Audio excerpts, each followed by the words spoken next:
Good morning. आज हम आगे का चैप्टर पार्ट 9 द्रोणाचार्य पढ़ेंगे। ठीक है, मैं आपको ये रीडिंग करके समझा रही हूँ। आप बुक के साथ बैठिए, आपको जल्दी समझ में आएगा। द्रोणाचार्य आचार्य द्रोण महर्षि भरद्वाज के पुत्र थे। पांचाल नरेश का पुत्र द्रुपद भी द्रोण के साथ ही भरद्वाज आश्रम में शिक्षा पा रहा था। दोनों में गहरी मित्रता थी। कभी कभी राजकुमार द्रुपद उत्साह में आकर द्रोण से यहाँ तक कह देता था कि पांचाल देश का राजा बन जाने पर मैं आधा राज्य तुम्हें दे दूंगा। शिक्षा समाप्त होने पर द्रोणाचार्य ने कृपाचार्य की बहन से ब्याह कर लिया। उससे उनके एक पुत्र हुआ जिसका नाम उन्होंने अश्वत्थामा रखा। द्रोण अपनी पत्नी और पुत्र को बड़ा प्रेम करते थे। द्रोण बड़े गरीब थे। वह चाहते थे कि धन प्राप्त किया जाए और अपनी पत्नी व पुत्र के साथ सुख से रहा जाए। उन्हें खबर लगी कि परशुराम अपनी सारी संपत्ति गरीब ब्राह्मणों को बांट रहे थे, तो भागे भागे उनके पास गए। लेकिन उनके पहुंचने तक परशुराम अपनी सारी संपत्ति वितरित कर चुके थे, मतलब वो बांट चुके थे और वनगमन की तैयारी कर रहे थे। द्रोण को देखकर वह बोले, ब्राह्मण श्रेष्ठ, आपका स्वागत है, पर मेरे पास जो कुछ था वह मैं बांट चुका हूँ। अब यह मेरा शरीर और धनुर्विद्या ही है। बताइए मैं आपके लिए क्या करूं? तब द्रोण ने उनके सारे अस्त्रों के प्रयोग तथा रहस्य सिखाने की प्रार्थना की।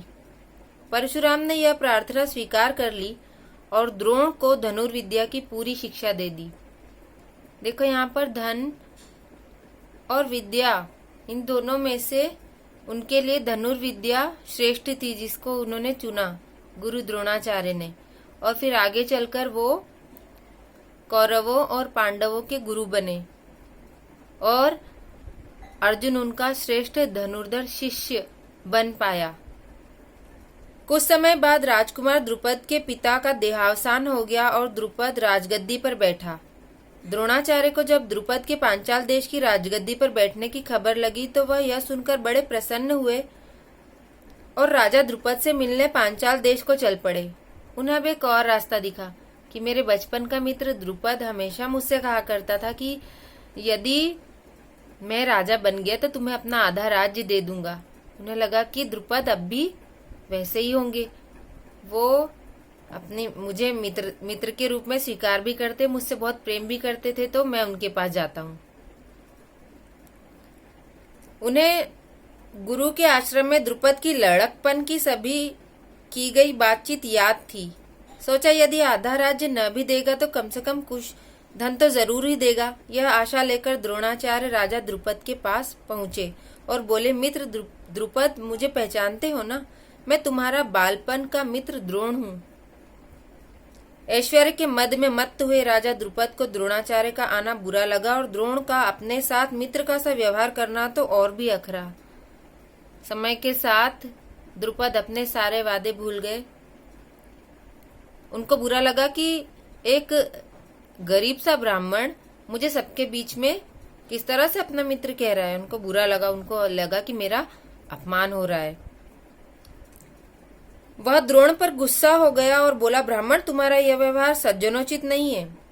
मतलब तुम सज्जन व्यक्ति नहीं हो। तुम्हारा ये व्यवहार जो है सज्जनों की तरह उचित नहीं है। मुझे मित्र कहकर पुकारने का तुमने साहस कैसे हुआ? सिंहासन पर बैठे हुए एक राजा के साथ एक दरिद्र प्रजाजन की मित्रता कभी हुई है? तुम्हारी बुद्धि कितनी कच्ची है। लड़कपन में लाचारी के कारण हम दोनों को साथ रहना पड़ा, उसके आधार पर तुम द्रुपद से मित्रता का दावा करने लगे। दरिद्र की धनी के साथ, मूर्ख की विद्वान के साथ और कायर की वीर के साथ मित्रता कहीं हो सकती है? देखो अपने मित्र का किस तरह से अपमान कर रहे हैं। मित्रता बराबरी की हैसियत वालों में ही होती है। जो किसी राज्य का स्वामी न हो वह राजा का मित्र कभी नहीं हो सकता। द्रुपद की इन कठोर गर्वोक्तियों को सुनकर, गर्वोक्तियां मतलब घमंड से की गई उक्तियां, घमंड में कही गई बातें, है ना। द्रुपद की इन कठोर गर्वोक्तियों को सुनकर द्रोणाचार्य बड़े लज्जित हुए और उन्हें क्रोध भी बहुत आया। उन्होंने निश्चय किया कि मैं इस अभिमानी राजा को सबक सिखाऊंगा और बचपन में जो मित्रता की बात हुई थी उसे पूरा करके चैन लूंगा। वह हस्तिनापुर पहुंचे और वहां अपनी पत्नी के भाई कृपाचार्य के यहाँ गुप्त रूप से रहने लगे। अब उनके मन में भी बदले की भावना आ गई, क्योंकि उनका बहुत अपमान हुआ था। इस चैप्टर के लास्ट में मैं आपको बहुत सारी बातें बताऊंगी, ठीक है। एक रोज हस्तिनापुर के राजकुमार नगर से बाहर कहीं गेंद खेल रहे थे। इतने में उनकी गेंद एक कुएं में जा गिरी। युधिष्ठिर उसको निकालने का प्रयत्न करने लगे तो उनकी अंगूठी भी कुएं में गिर पड़ी। सभी राजकुमार कुएं के चारों ओर झांक झांक कर देखने लगे, पर उसे निकालने का उपाय उनको नहीं सूझता था। एक कृष्ण वर्ण का ब्राह्मण मुस्कुराता हुआ यह सब चुपचाप देख रहा था। मतलब एक सांवले रंग का ब्राह्मण यह सब चुपचाप देख रहा था, और वो कोई और नहीं, वो गुरु द्रोणाचार्य थे। राजकुमारों को उसका पता नहीं था। राजकुमारों को अचरज में डालता हुआ वह बोला, राजकुमारों बोलो, मैं गेंद निकाल दूं तो तुम मुझे क्या दोगे? ब्राह्मण श्रेष्ठ, आप गेंद निकाल देंगे तो कृपाचार्य के घर आपको बढ़िया दावत करेंगे। युधिष्ठिर ने ऐसा हंसते हुए कहा। तब द्रोणाचार्य ने पास में पड़ी हुई सींक उठा ली और उसे पानी में फेंका। सींक गेंद को ऐसे जाकर लगी जैसे तीर, और फिर इस तरह लगातार कई सींकें वे कुएं में डालते गए। लकड़ियां जो होती है ना, सींक पतली पतली, वो उन्हें डालते गए कुएं में, और वो तीर की तरह एक के ऊपर एक लगती चली गई। बड़ी असंभव सी बात है। सींकें एक दूसरे के सिरे से चिपकती गई। जब आखिरी सींक का सिरा कुएं के बाहर पहुंच गया तो द्रोणाचार्य ने उसे पकड़कर खींच लिया और गेंद निकल आई। सब राजकुमार आश्चर्य से यह करतब देख रहे थे। उन्होंने ब्राह्मण से विनती की कि युधिष्ठिर की अंगूठी भी निकाल दीजिए। उस गेंद को निकालने में युधिष्ठिर की अंगूठी भी कुएं में गिर गई थी। तो सबने उनसे विनती की कि आपने जिस तरह से गेंद निकाली है उसी तरीके से आप युधिष्ठिर की अंगूठी भी निकाल दीजिए। देखो, ये धनुर्विद्या जो उन्होंने परशुराम जी से सीखी थी, ये यहाँ उन्हें काम आ रही है। कभी भी कुछ भी सीखा हुआ व्यर्थ नहीं जाता है। द्रोण ने तुरंत धनुष चढ़ाया और कुएं में तीर मारा। पल भर में बाण अंगूठी को अपनी नोक से लिए हुए ऊपर आ गया। द्रोणाचार्य ने अंगूठी युधिष्ठिर को दे दी। यह चमत्कार देखकर राजकुमारों को और भी ज्यादा अचरज हुआ।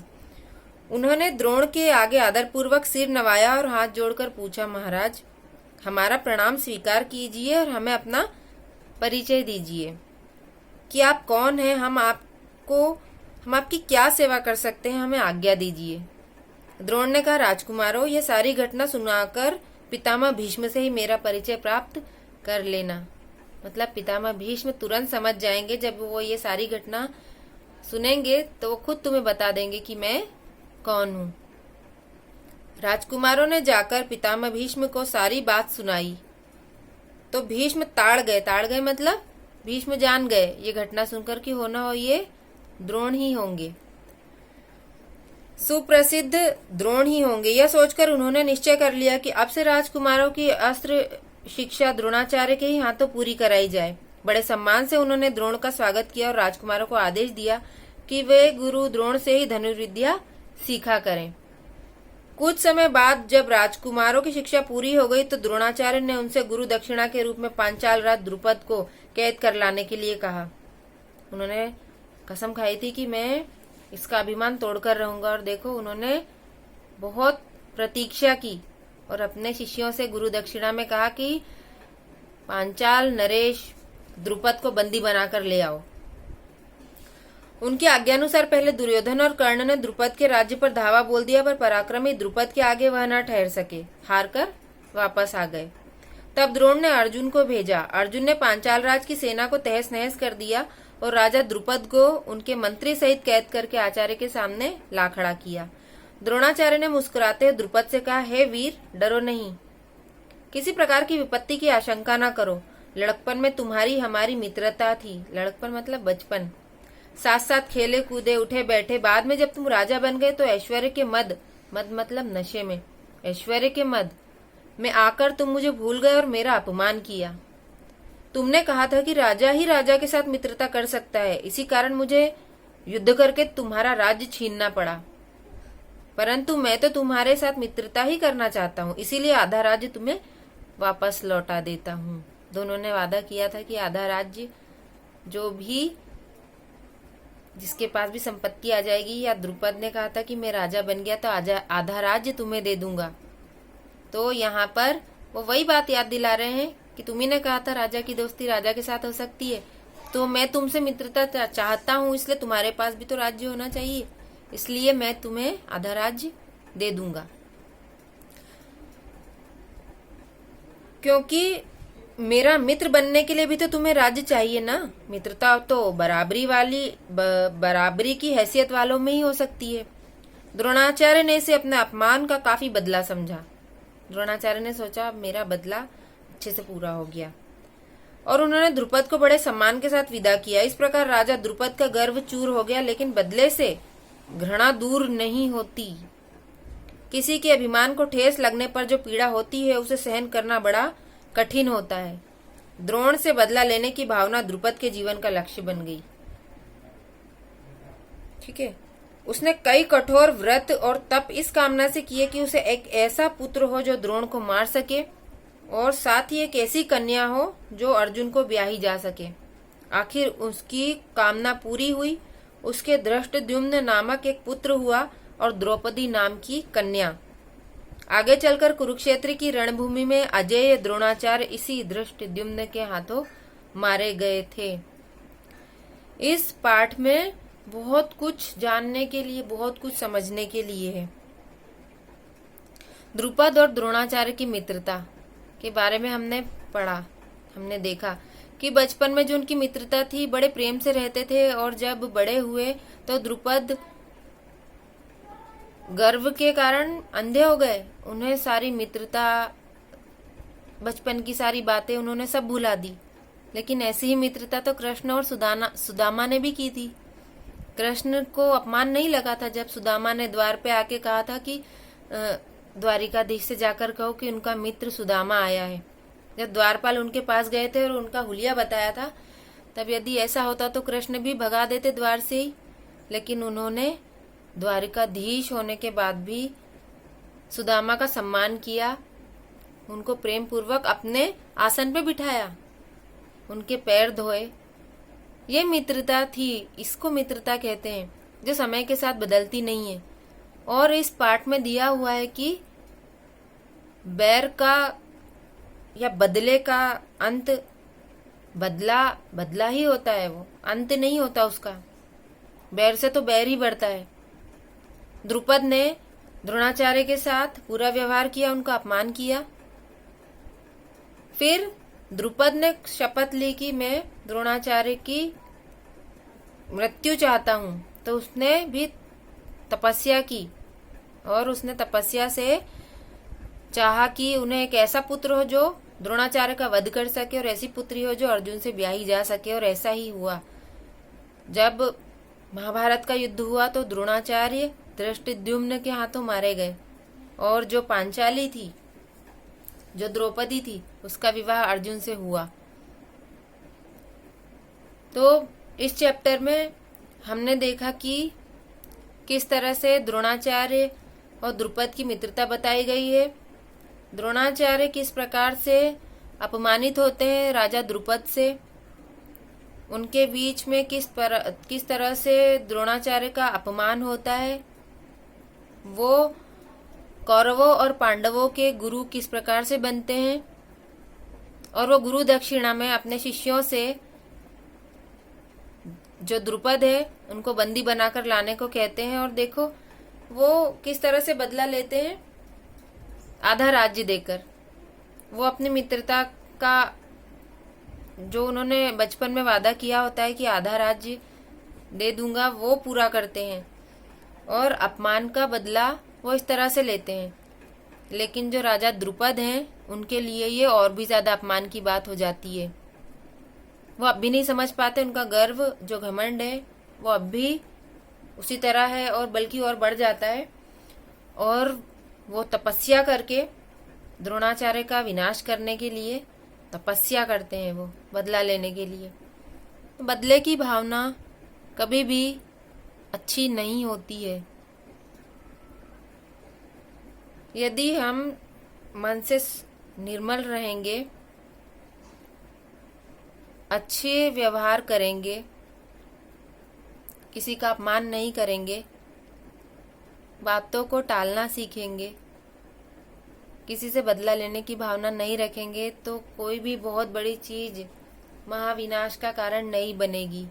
ये जो गर्व है, ये घमंड है, इन सब चीजों के कारण ही महाभारत का युद्ध हुआ। जिद है, दुर्योधन की जिद, घमंड, अपने को बलशाली साबित करना, मैं जो चाहूं वो कर सकता हूं। ये जब चीजें मन में बैठ जाती हैं तो वो विनाश का ही कारण बनती है। और महाभारत के ये पाठ जितने भी हैं वो यही शिक्षा देते हैं कि किस तरह से ये चीजें नहीं करनी चाहिए। जैसे अच्छी बातें हमें ये सिखाती हैं कि क्या करना चाहिए, वैसे बुरी बातें हमें ये शिक्षा भी देती हैं कि हमें क्या नहीं करना चाहिए। आप अच्छे से वीडियो देखिए और बुक लेकर बैठिए, आपको समझ में आएगा। और हर चैप्टर के बाद सोचिए कि हमने इस चैप्टर से क्या सीखा। Thank you.